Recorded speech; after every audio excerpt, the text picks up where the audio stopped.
Shalom, di dalam Matius 16 ayat 19 dikatakan, "Kepadamu akan kuberikan kunci kerajaan sorga. Apa yang kau ikat di dunia ini akan terikat di sorga, dan apa yang kau lepaskan di dunia ini akan terlepas di sorga." Pertanyaan saya, mengapa Yesus berkata demikian kepada Petrus? Dan apa maksud dari ungkapan Yesus tersebut? Ya, kita lihat konteksnya ya. Di Kaisarea Filipi, Yesus bertanya kepada murid-muridnya, menurut kata orang, siapakah aku ini? Lalu murid-murid itu mulai memberikan, ada yang bilang Elia, ada yang bilang Yeremia, ada yang bilang seorang dari para nabi. Terus Yesus mengajukan pertanyaan yang sifatnya pribadi. Tetapi menurutmu, siapakah aku ini? Terus Petrus menjawab, engkau Mesias, anak Allah yang hidup. Lalu Yesus bilang, berbahagialah Simon, bukan manusia menyatakan padamu, tapi kamu yang mengatakan, Bapa di surga yang menyatakan itu padamu. Lalu Yesus mengucapkan satu kalimat, engkau Petrus, di atas batu karang ini aku akan mendirikan jemaatku dan alam maut tidak menguasainya.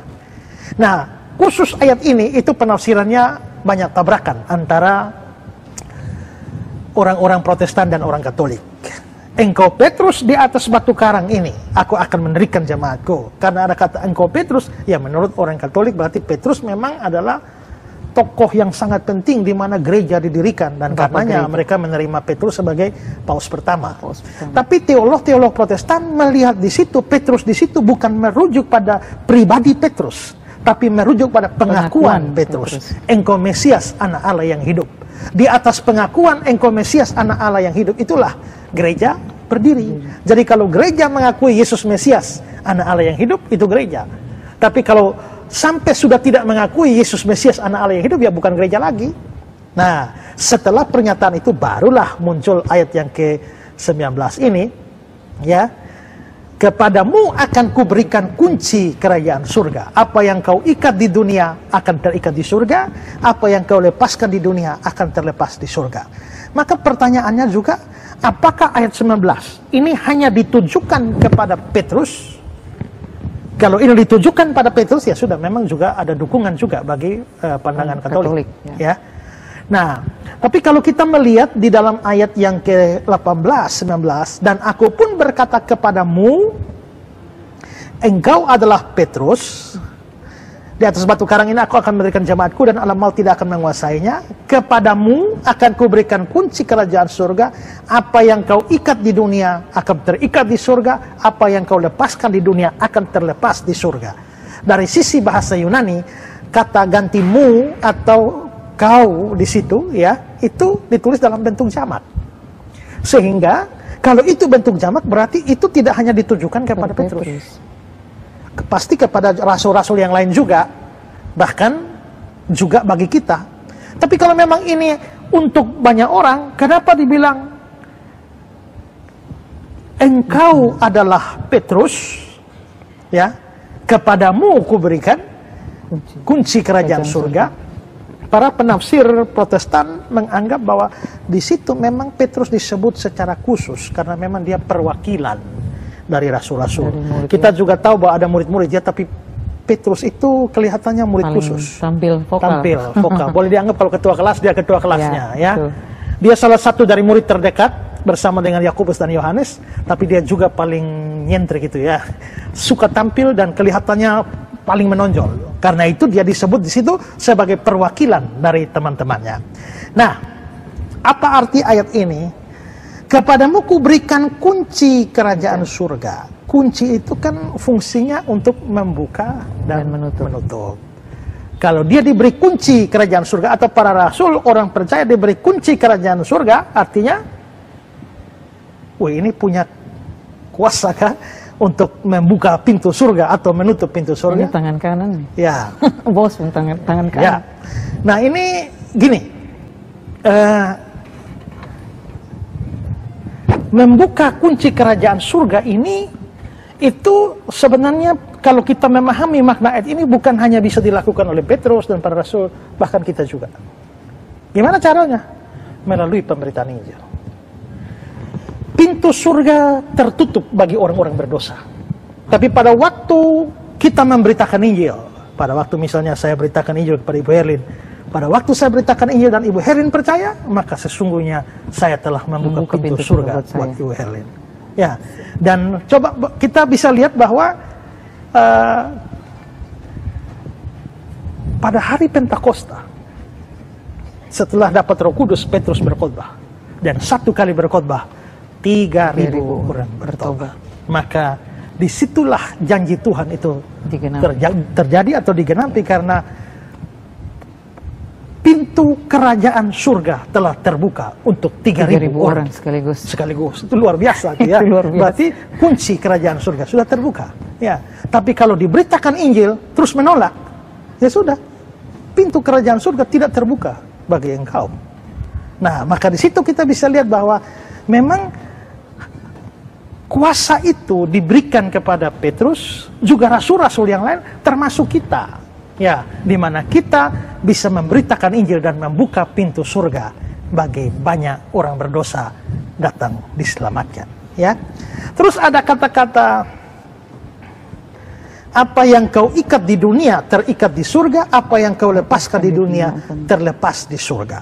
Nah, kata ini ya, mengikat dan melepaskan, itu sebenarnya dua frase yang seringkali digunakan oleh rabi-rabi Yahudi.